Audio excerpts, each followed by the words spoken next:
Hello and welcome. TCS academy के geography class में मैं हूं गौरव त्रिपाठी और आज एक बहुत इंपॉर्टेंट टॉपिक पे हम ये क्लास लेंगे और ये क्लास में जो टॉपिक आज का है वो पानी से संबंधित है। आप ये जानते हैं कि पृथ्वी पर जल का जो सबसे बड़ा स्रोत है या सोर्स है वो सोर्स क्या है? ओशंस। यानी पूरी पृथ्वी पे 97.3% हिस्सा जो है कुल पानी का वो किस में है? वो ओशंस में है और सी में है। तो इसी ओशन या सी के एक इंपॉर्टेंट पॉइंट पे हम आज चर्चा करेंगे। वो इंपॉर्टेंट पॉइंट है सागरीय जल के द्वारा बनाए जाने वाले स्थलाकृतियां, यानी सागरीय जल के कार्य। तो सागरीय जल से बनने वाली स्थलाकृतियां आज के हमारे इस क्लास का टॉपिक है। स्टार्ट करते हैं ये क्लास हम।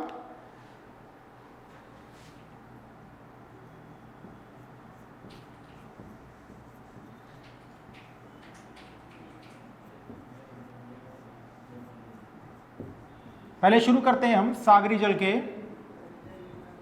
कार्य।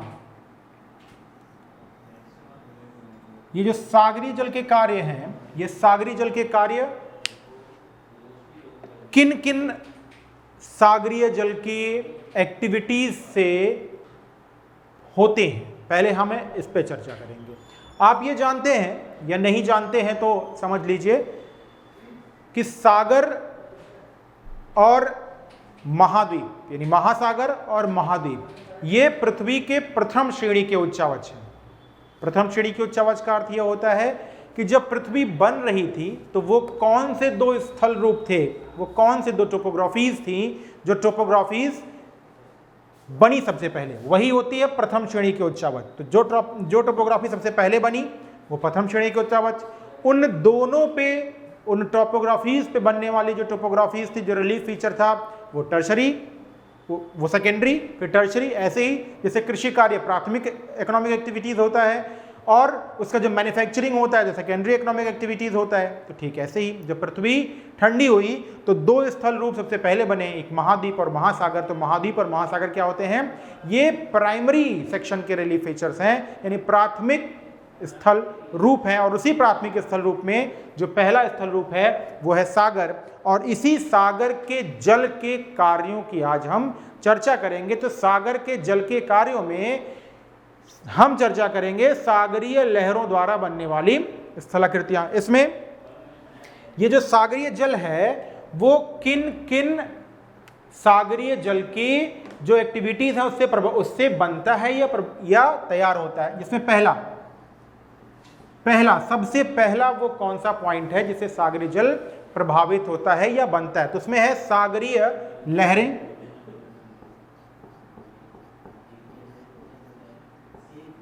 सागरीय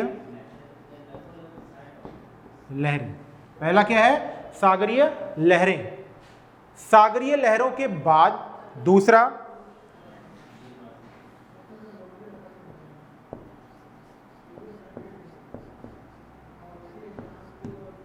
धाराएं।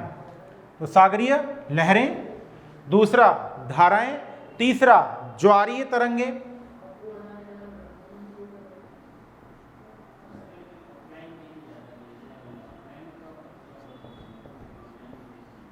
ज्वारीय तरंगे। और जो चौथा पॉइंट है वो है सुनामी लहरें।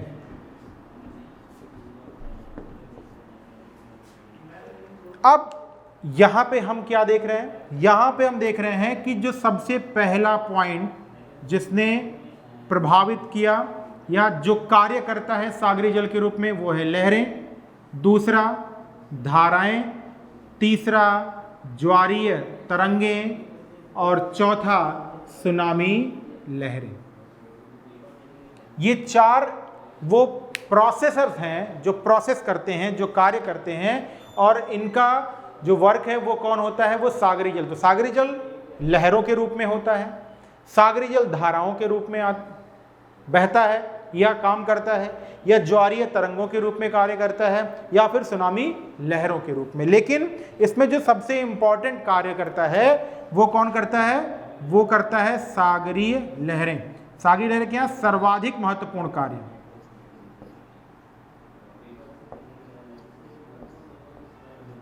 सर्वाधिक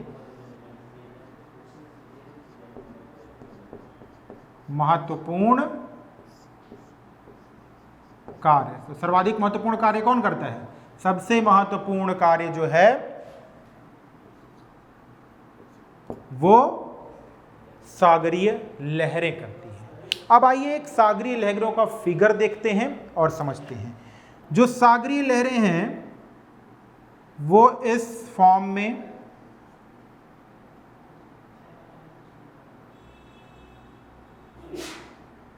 चलती हैं, ऐसे, ठीक। अब ये जो सागरीय लहरें हैं वो इस तरीके की होती हैं। इनमें दो चीजें होती हैं, एक शीर्ष यानी क्रीस्ट, और दूसरा गर्त यानी थ्रू। तो शीर्ष और गर्त, और ऐसे ही दो शीर्षों या दो गर्तों, दो शीर्षों या दो गर्तों के बीच का जो डिफरेंस होता है इसे ही हम कहते हैं वेव लेंथ, तरंग दैर्घ्य। अब अगर उच्च आवृत्ति की तरंग दैर्घ्य हो तो वेव लेंथ छोटा हो, और अगर निम्न आवृत्ति की तरंग दैर्घ्य हो तो वेवलेंथ लंबा होगा। तो उच्च आवृत्ति और निम्न आवृत्ति ये दोनों ध्यान रखिएगा, यानी आवृत्ति और तरंग दैर्घ्य एक दूसरे के क्या होते हैं? विपरीत होते हैं। और इसी जिस जलीय सतह पर ये लहर गति करती है या आगे बढ़ती है उसे हम कहते हैं फेज। बहुत इंपॉर्टेंट है, ध्यान रखिएगा। जिस सतह पे सागरीय लहर गति करती है उसे क्या कहते हैं? फेज कहते हैं। बहुत बार ये क्वेश्चन पूछा हुआ है। तो हमें विशेष रूप से क्या पढ़ना है? हमें विशेष रूप से सागरीय लहरों के कार्य को पढ़ना है। शुरू करते हैं। आइए, अब इस चीज को मैं रेज कर रहा हूं, आप स्क्रीनशॉट ले लीजिए। मैं तो कहूंगा कॉपी पेन लेके बैठा कीजिए और कॉपी पेन लेके ही पढ़ा कीजिए। अगर पूरी तरीके से ऑनलाइन वीडियो से आपको लाभ लेना है तो आप कॉपी पेन लेके बैठिए, ठीक। आप देखते हैं सागरीय जो लहरें हैं, उन सागरीय लहरों का जो कार्य है वो कैसा है? इन सागरीय लहरों का जो कार्य होगा वो दो तरीके का होगा। सागरीय लहरों का कार्य दो तरीके का। कौन से दो तरीके? एक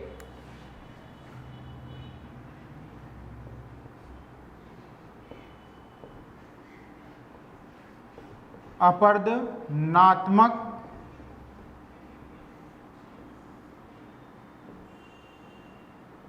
स्थल रूप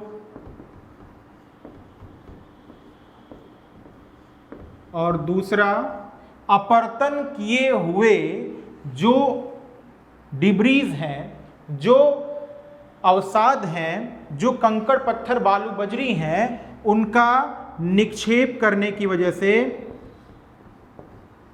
निक्षेपात्मक यानी डिपोजिशनल स्थल रूप टोपोग्राफीज या स्थलाकृतियां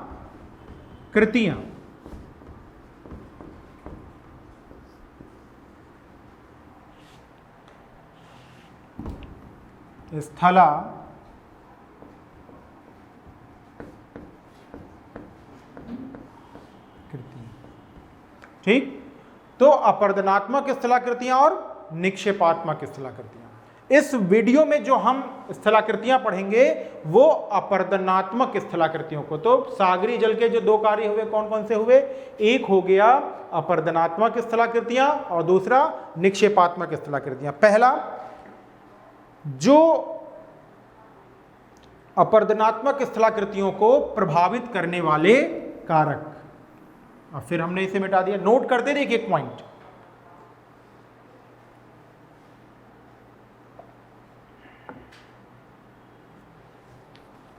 अपरदनात्मक स्थलाकृतियों को प्रभावित करने वाले कारक कौन कौन से वो कारक हैं जो अपरदनात्मक स्थलाकृतियों को प्रभावित करते हैं, यानी किन किन फैक्टर्स पे, किन किन कारकों पे जो इरोजनल लैंडफॉर्म्स हैं वो बनते हैं। कुछ तो ऐसे पॉइंट्स होंगे जो इसको इंपैक्ट करते होंगे।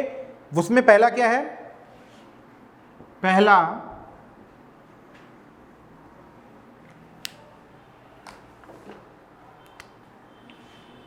पहला है तरंगों की लंबाई, दूसरा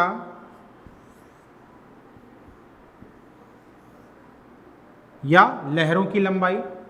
यहां पे तरंगों ऑब्लिक लहरों भी हो सकता है, आप लहर कर ले ताकि बार बार वर्ड चेंज हो तो कंफ्यूज ना हो।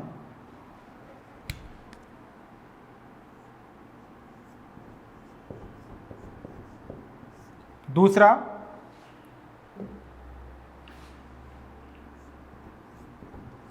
लहरों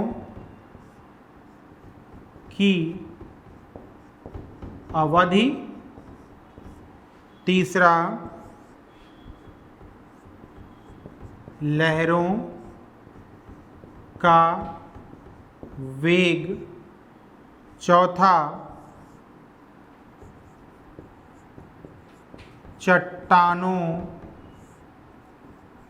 की प्रकृति, यानी चट्टान कमजोर है या चट्टान मजबूत है, प्रवेश्य है, अप्रवेश्य है। और उसके अलावा इसे चट्टान की प्रकृति या संरचना भी कह सकते हैं। इसके अतिरिक्त जल में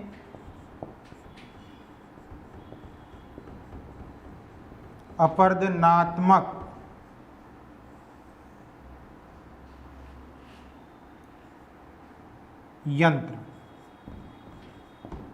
यंत्र का मतलब, यह अपरदनात्मक यंत्र क्या होता है? अपरदनात्मक यंत्र का अर्थ होता है कि पानी में कंकड़ पत्थर अगर हैं तो वो टूटते हुए उनकी जो चोट होती है वो ज़्यादा होती है, चट्टानों को हिट करती है, तो उससे अपरदन होने की जो संभावना होती है वो ज़्यादा होती है। तो ये टूल्स होते हैं, ड्रिलिंग टूल्स होते हैं। These are the drilling tools which helps to crack और which helps to erosion the landform. So the drilling tools play a very important role for the erosion of coastal area rocks. तटीय क्षेत्रों की चट्टानों को अपरदन करने में बहुत महत्वपूर्ण योगदान होता है। चलिए अब हम सीधे पहुंचते हैं। आपने देख लिया अपरदन करने वाली अपरदनात्मक स्थलाकृतियों को प्रभावित करने वाले कौन कौन से कारक हैं, ये हमने देख लिया। अब आइए हम नेक्स्ट पॉइंट पे चलते हैं कि सागरीय अपरदन के कारण बनने वाली स्थलाकृतियां, यानी अपरदनात्मक स्थलाकृतियां। अब मैं ये मिटा रहा हूं। अपरदनात्मक स्थलाकृतियां फिगर भी आप बनाते जाएंगे और पढ़ते भी जाएंगे। पहला क्या है? पहला है तटीय क्लिफ। पहला है तटीय क्लिफ।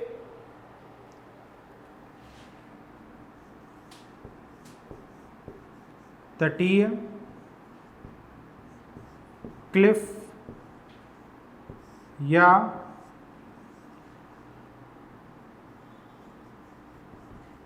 कोस्टल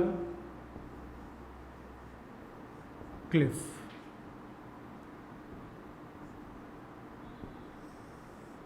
अब देखिए कोस्टल क्लिफ या तटीय क्लिफ क्या है, कैसे बनता है कोस्टल क्लिफ या तटीय क्लिफ कैसे बनता है, समझते हैं इस बात को। पहले एक हम स्थल रूप एक फिगर बनाते हैं और उस फिगर पे फिर हम ध्यान रखेंगे। देखिए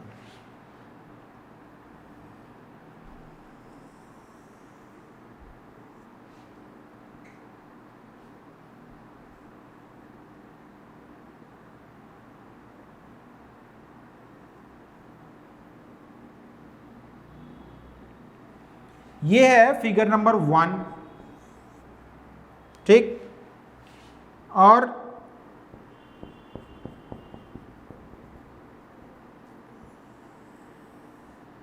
एक है उच्च ज्वार तल और दूसरा है निम्न ज्वार तल। ये क्या है? ये है उच्च ज्वार तल और ये है निम्न ज्वार तल।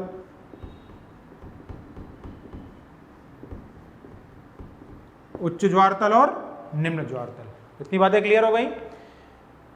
मतलब एक ये उच्च ज्वार तल, ये निम्न ज्वार तल। अब सागरीय जो लहरें हैं वो फेज के माध्यम से क्या करेंगी? बार बार हिट करेंगी, ठीक। अब दूसरे फिगर में हम देखें क्या स्थितियां बनती हैं। जब हम दूसरा फिगर देखेंगे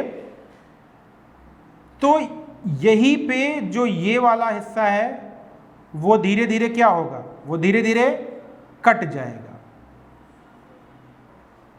ये धीरे धीरे क्या होगा? यहीं पे हिस्सा ये कट जाएगा और जो फिगर बनेगा वो क्या फिगर बनेगा? वो कुछ इस तरीके का फिगर बनेगा।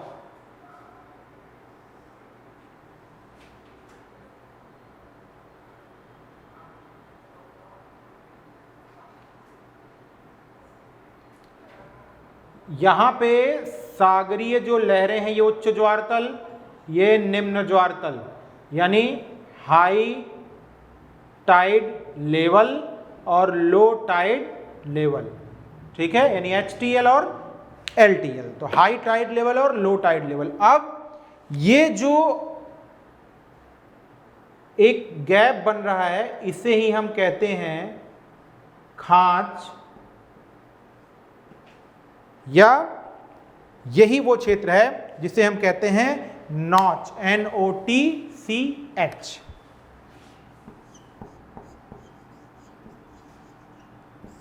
नॉच, ठीक। ये कैसे बना?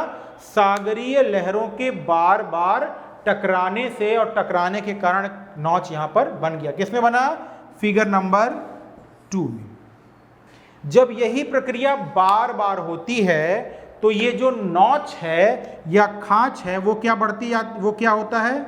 वो और बढ़ता जाता है और एक समय ऐसा आता है कि ये जो क्लिफ की स्थिति है वो फिगर नंबर 3 में कैसी हो जाती है? वो फिगर नंबर 3 में ध्वस्त हो जाती है और ऐसी स्थिति बन जाती है, यानी ऊपर का हिस्सा जो है वो टूट के गिर जाता है और फिर से हाई लेवल और लो टाइड लेवल, यानी कि जो क्लिफ है वो क्या होता है? ये तटीय क्लिफ है, बार बार अपर्दन से देखिए तटीय क्लिफ बन गया। तटीय क्लिफ कैसी स्थिति है? क्लिफ का मतलब होता है खड़ा ढाल।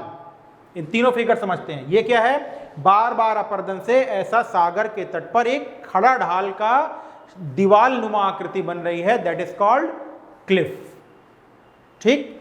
अब इसी क्लिफ पे जब लगातार लहरें टकराती हैं और इसी क्लिफ पे उच्च ज्वार तल लगातार चट्टानों पे टकराता है तो चट्टानें जो संधि वाली होती हैं, अब यहीं पर देखिए चट्टानों की संरचना आ गई कि चट्टानों की संरचना में जो संधियां हैं उन संधियों में प्रवेश कर जाता है। कौन प्रवेश कर जाता है? सागरीय लवणीय जल प्रवेश कर जाता है और फिर धीरे धीरे क्या करने लगता है? वो वहां पर अपरदनात्मक कार्य करता है, चट्टानों को कमजोर बनाता है।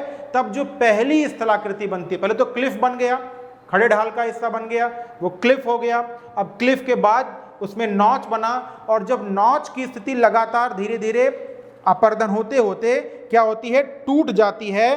तब वहां पे क्या बनता है? तब ये जो लास्ट इलाका बनता है जो कि पहले क्या होता है? टूटे हुए भाग पे जलों के घर्षण के कारण बनता है, यानी जो ये नॉच था उसके ऊपर का जो क्लिफ का हिस्सा था वो टूट के गिर जाता है और गिर जाता है तो फिर यही जो क्लिफ होता है वो क्या होता है? और पीछे हट जाता है। और क्लिफ जब पीछे हट जाता है तो जो टूटा हुआ हिस्सा था वही क्या कहता है? वही वेव कट प्लेन कहलाता है।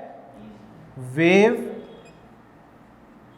कट प्लेन कहलाता है या तरंग घर्षित मैदान। तरंग घर्षित मैदान। क्वेश्चन पूछता है तरंग घर्षित मैदान सागरीय जल के अपरदनात्मक कार्य हैं या सागरीय जल के निक्षेपात्मक कार्य? तो अपरदनात्मक कार्य हैं। और कब बनते हैं?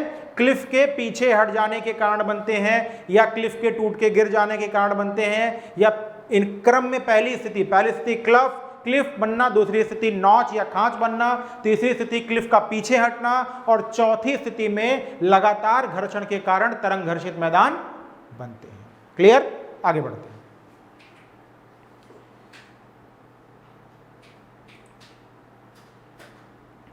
लैंडफॉर्म को बनना बहुत आसान समझते हैं लोग इसे, अरे बस वो तो सागर ऐसे आएगा, ऐसे करेगा, वैसे बन गया। लेकिन अगर उनको इंटरकनेक्ट करना हो, एक के बाद एक स्टेप में समझना हो, तो आपके लिए एक प्रॉपर समझ होनी चाहिए। और प्रॉपर समझ आपकी तभी से शुरू होगी जब आप प्रॉपर स्थान को महसूस कर रहे हो कि सागर का तट है, लहरें ऐसे आएंगी और बार बार सागर से टकराएंगे। जो टकराएंगी तो संधियों में पानी प्रवेश करेगा, और जो प्रवेश करेगा तो पानी की खास बात होती है घोलन क्षमता। फिर वो घोलेगा, मुलायम शेल घुलेगी, कठोर शेल खड़ी रहेगी। तो मुलायम शेल जब घोलेगी वो खत्म हो जाएगी, तो कठोर शेल के बचने और मुलायम शेल के टूट के हटने के कारण स्थलाकृतियों का निर्माण होता है। चलिए, फिर दूसरी जो स्थिति, दूसरा जो स्थल रूप बनता है वो क्या होता है? वो है तटीय कंदरा। ये मिटा रहा हूं मैं अब।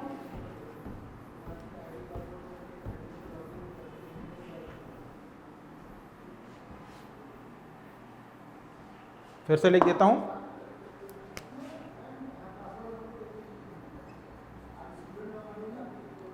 सागरीय तरंगों की या सागरीय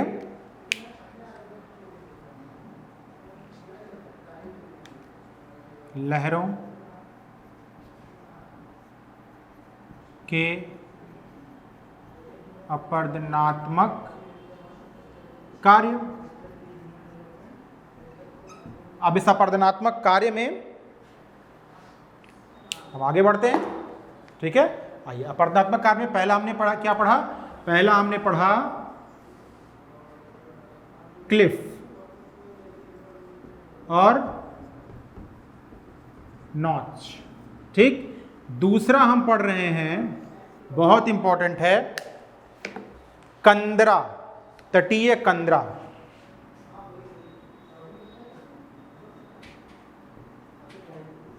तटीय कंदरा, ठीक, यानी कोस्टल केव। अब देखिए, फिर यहां कोस्टल केव में जब हम पढ़ते हैं तो फिर वही इंपॉर्टेंट चीज,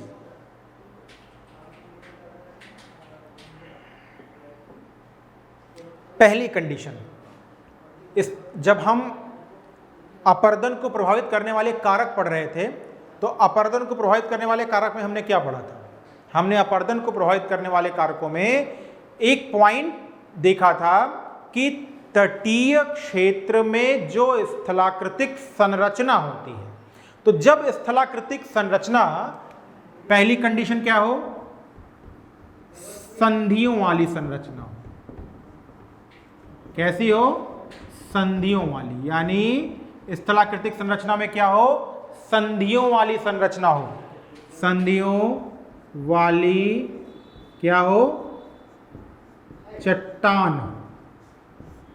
ठीक है, अब संधियों वाली चट्टान होगी तो क्या होगा? पानी उसमें प्रवेश करेगा, तब तो क्या होगा? जो अपरदन कार्य है, अपरदन कार्य क्या होगा? प्रबल होगा, क्योंकि पानी अब तो प्रवेश कर रहा है। और जब पानी प्रवेश करेगा तब आप देखिए, आपको हम विभिन्न विभिन्न स्थलारूप दिखाते हैं। फिगर ध्यान में रख चलिएगा, ये फिगर 1 by 1 by 1 है। देखिए, पहला फिगर है। पहले फिगर में क्या स्थिति होती है? ये एक तटीय स्थिति है, और बड़ा बना लेते हैं इसे। बहुत इंटरेस्टिंग स्थलाकृति है, ध्यान देखिएगा। और ये सागरीय लहरें हैं।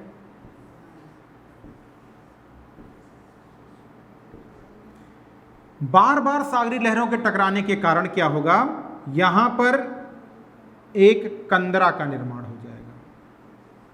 यही पहला क्या बना, केव, छोटी केव है। अब बार बार सागरी लहरें टकराती रहेंगी, केव क्या होगी, और बड़ी हो जाएगी। केव क्या होगी, और बड़ी हो जाएगी।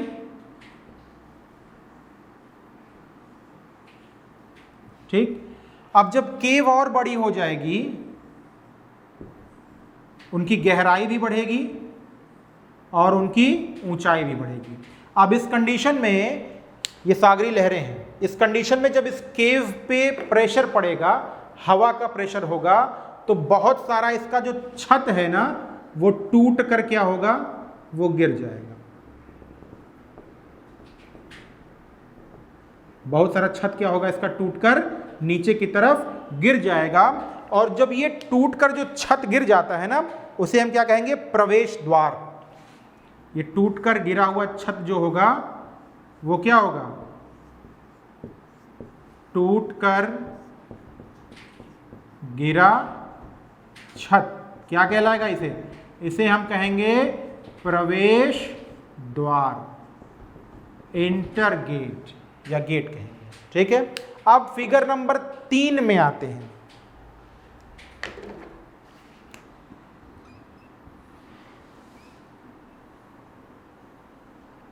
फिगर नंबर 3 में क्या होगा, अब ये छत जो है ना, वो वहां पे थोड़ा सा गैप हो जाएगा। छत में क्या होगा, थोड़ा सा गैप होगा।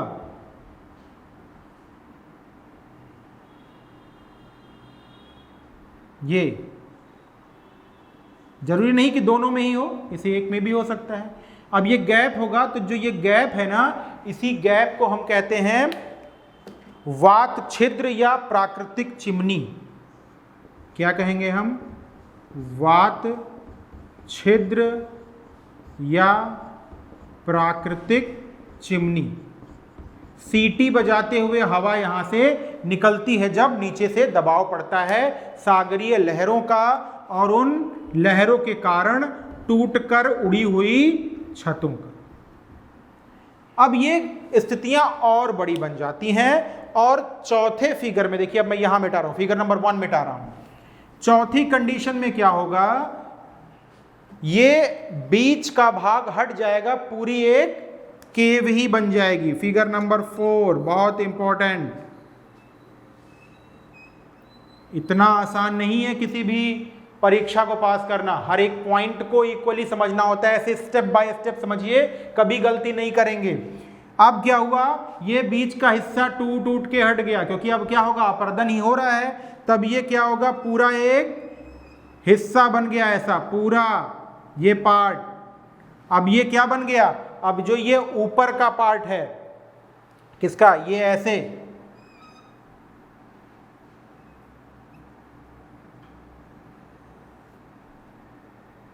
पूरा टूट के बन गया। ठीक, ये ऐसे। अब देखिए क्या हो गया, ये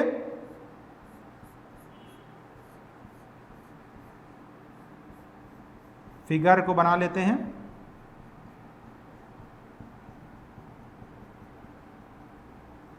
चौथे स्टेप में क्या हो गया, ये पूरा मेहराब बन गया, यानी कंदरा, मेहराब और छत, 3 चीजें हो गई। ये क्या हो गया, ये कंदरा डेवलप हो गई, डेवलप्ड कंदरा।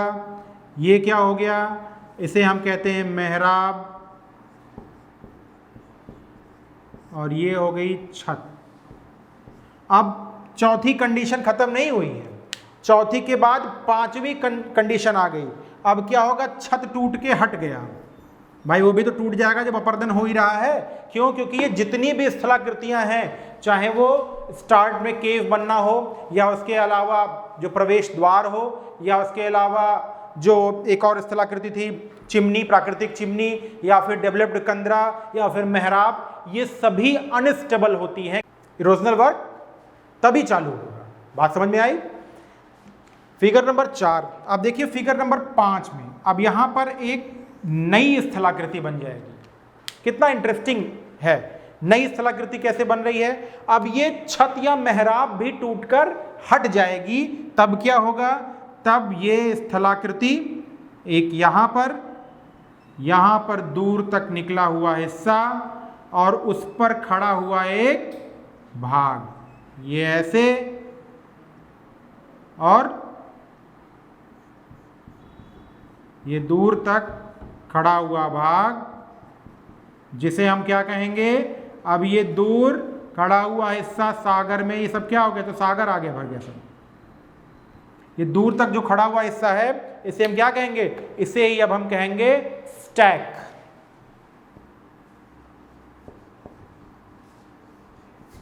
क्या कहेंगे इसे हम, स्टैक।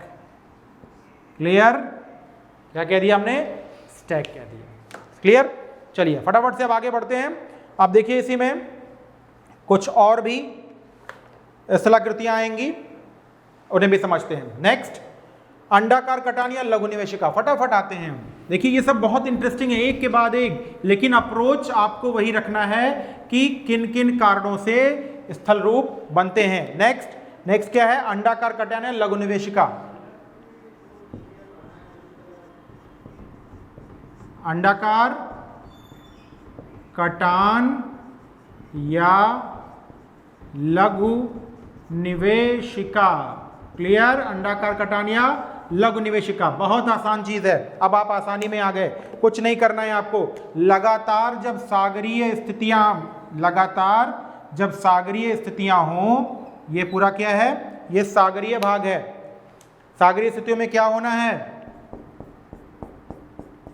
देखिए जब कठोर और मुलायम शैल समानांतर हों, कठोर और मुलायम शैल समानांतर हों, और उन कठोर और मुलायम समानांतर शैलों में क्या स्थिति हो, उनमें जो कठोर शैल है वो कठोर शैल कैसी हो, वो कठोर शैल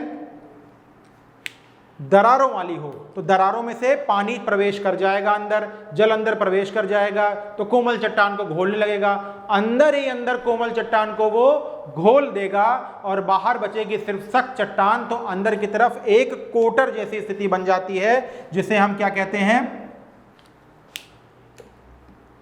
अंदर एक कोटर जैसी, जैसे ये उभरा हुआ भाग है, ये कोटर्स यहां पे होंगे। ठीक, और ये जो है, ये जो हिस्सा है, यही क्या है, यही है लघु निवेशिका। It's clear. ये कब बनेगा, क्वेश्चन आ गया, लघु निवेशिका या कोव की जो स्थिति है, लघु निवेशिका या कोव। तो लघु निवेशिका या कोव की स्थिति कब बनेगी, लघु निवेशिका कोव की स्थिति एक ही समय बन सकती है जब क्या हो, जब कठोर और मुलायम शैल कैसे हो, समानांतर हो। कठोर और मुलायम शैल जब समानांतर होंगे तभी क्या बनेगा, कोव बनेगा। क्लियर होगी बात। अवरोधी शैल बाहर रहेगी, बाकी चीजें कट के किनारे हो जाएंगी। अब आते हैं वेव कट प्लेटफॉर्म हमने पढ़ ही लिया, या वेव कट प्लेन पढ़ ही लिया हमने। अब जो स्थलाकृतियां बनेंगी वो कैसी होंगी, वो निक्षेपात्मक स्थलाकृतियां होंगी। मतलब अपरदनात्मक स्थलाकृतियों में किन किन चीज को हमने पढ़ा, अपरदनात्मक स्थलाकृतियों में हमने क्लिफ को पढ़ा, अपरदनात्मक स्थलाकृतियों में हमने केव यानी कंदरा को पढ़ा, अपरदनात्मक स्थलाकृतियों में हमने स्टैक को पढ़ा, अपरदनात्मक स्थलाकृतियों में हमने वातगर्त को पढ़ा, हमने पढ़ा प्राकृतिक चिमनी या वात छिद्र को, प्रवेश द्वार हमने पढ़ा, स्टैक हमने पढ़ा, हमने कट ऑफ प्लेटफॉर्म या कट ऑफ प्लेन पढ़ा। इसके अलावा हमने अवरोधी शैल लघु निवेशिका भी पढ़ा। तो लघु निवेशिका ये सभी किसके द्वारा थे, ये सभी सागरीय जल के अपर्दन के द्वारा बनने वाले स्थल रूप थे। आई होप कि आपको ये पूरा टॉपिक समझ में आया होगा। किसी भी टॉपिक को समझने के लिए उसे उसके बेसिक पे फोकस कीजिए और हर एक पॉइंट को अपने दिमाग में बैठा के चलिए। इसके अलावा लास्ट में एक इन्फॉर्मेशन कि यूपी की पीजीटी, टीजीटी और यूजीसी नेट की ज्योग्राफी की क्लास ऑनलाइन मोड में शुरू है। आप मुझसे ऑनलाइन क्लास लेने के लिए टीसीएस एकेडमी के ऑनलाइन पोर्टल से संपर्क कर सकते हैं। बहुत जल्द प्रिपरेशन शुरू कीजिए, क्योंकि समय बीतता चला जाता है, लास्ट में बहुत जल्दीबाजी में कुछ ही प्रश्नों से आप चूक जाते हैं। So start your preparation with Gaurav Tripathi for geography. Good bye and good luck.